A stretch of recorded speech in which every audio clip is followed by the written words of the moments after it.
Just a moment, we're going to hear from one of the country's leading consultants in sales and the customer experience.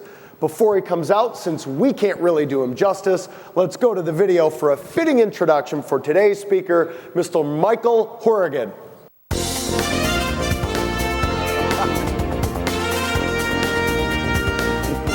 Thank you. When I lead that architect, where's all this stuff going to go? Right? That's all going to go in there. All of this stuff is incredibly valuable to me as literature. All of these are specific markets. And when I talk in the breakout session about how to position yourself, look at where do I want to be, and we're going to show you how to get there. Which market do I want to be in, or how do I get better in my market?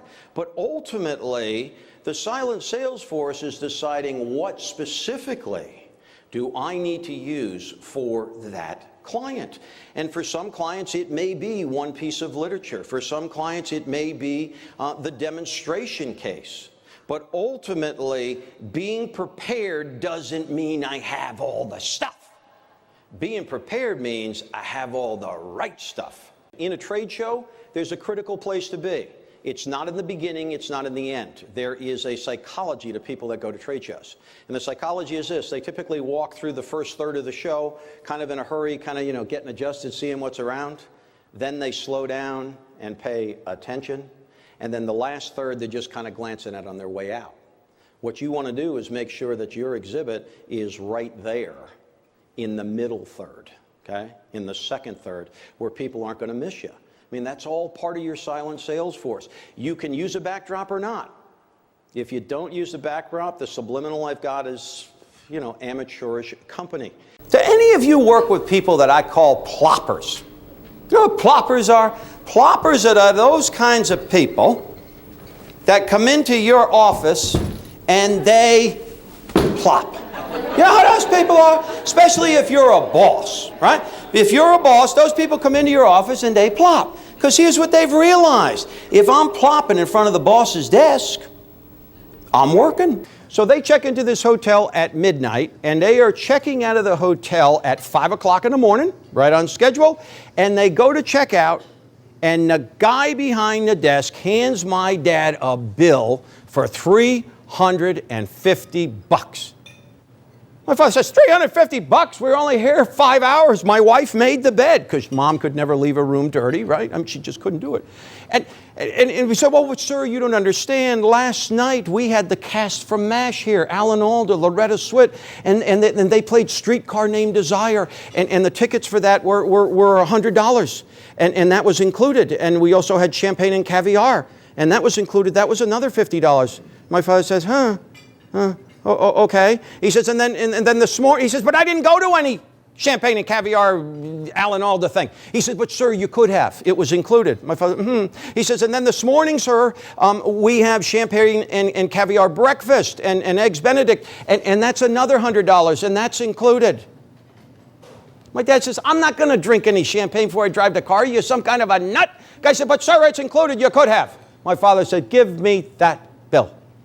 And the guy gives my dad the bill, and my dad scribbles something on the bill.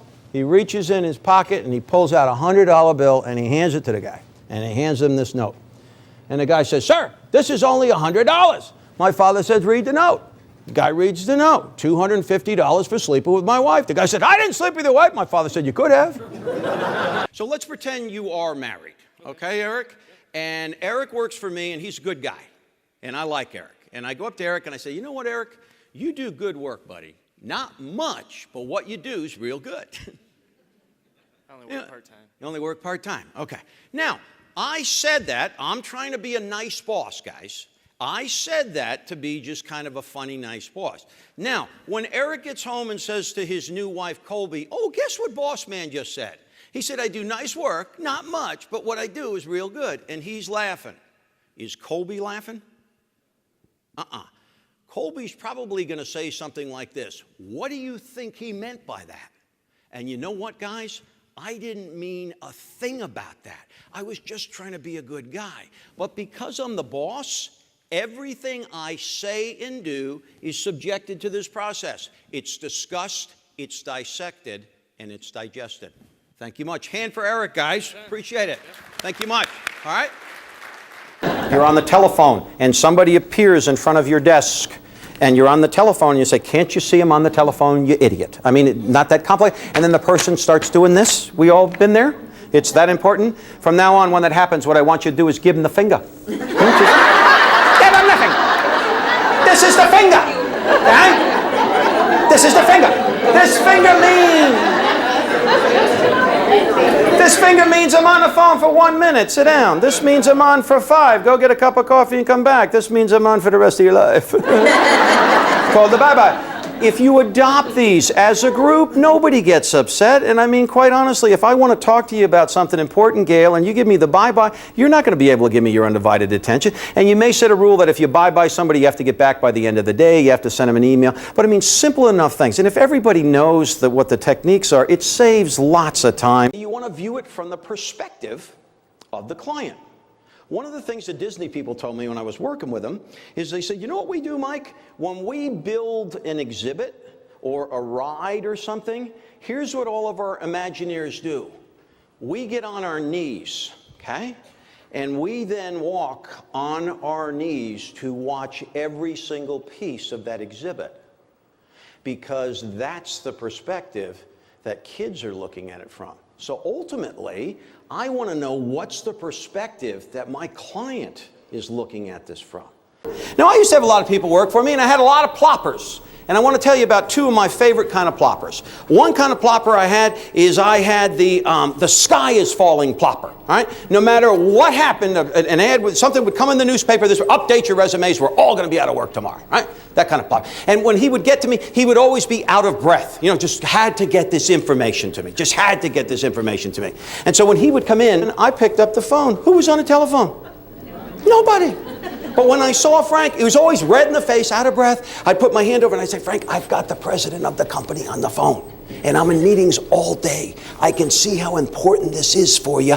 I'll meet with you tonight after work at 7:30. Ew. What organizations are realizing is that I have to put a change management program attached to something new, or it's not going to work. Think of change in these terms. I like to think of change in the terms of change units. You have a new change initiative. It doesn't matter what it is. You're introducing a new product, you're taking on a new line, you're doing a new marketing campaign. And basically what's supposed to happen is it's supposed to happen right here. It's supposed to start here, and the plan says that it's supposed to end here. Makes all the sense in the world. The model works. But what typically happens is the change program doesn't end here, it ends up over here. It's kind of like body surfing in the ocean. If I'm body surfing and I get knocked down, when I go to get up, if I don't time when that next wave is, I'm going to get knocked down again. So what happens is organizations come up with the greatest plan in the world. They don't spend the amount of time looking at the change management aspect, and so things start to go wrong. People decide that they're not going to include the other team. People decide that it's not my day to worry about that. All of those kinds of issues start to play in. And what happens is your change issue, or your change unit, has a tendency to go over where it was supposed to be. The problem is, next change unit is supposed to start, and now you've got overlapping change units. What people really want is, if you're going to introduce change, I want the change to go to about here and maybe end about 8% early, so I get a chance to just kind of take a breath, because that's what's so important to me about the change, is I want a chance to breathe. People don't have breathing room. Can I have all the squares stand up, please?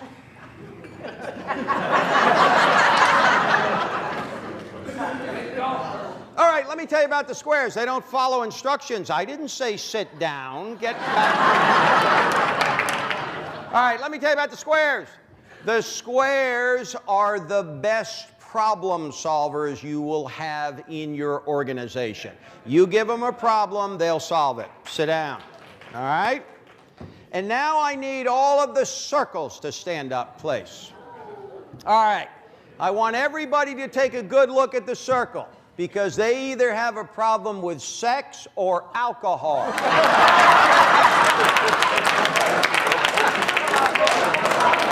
Sit down and stop advertising.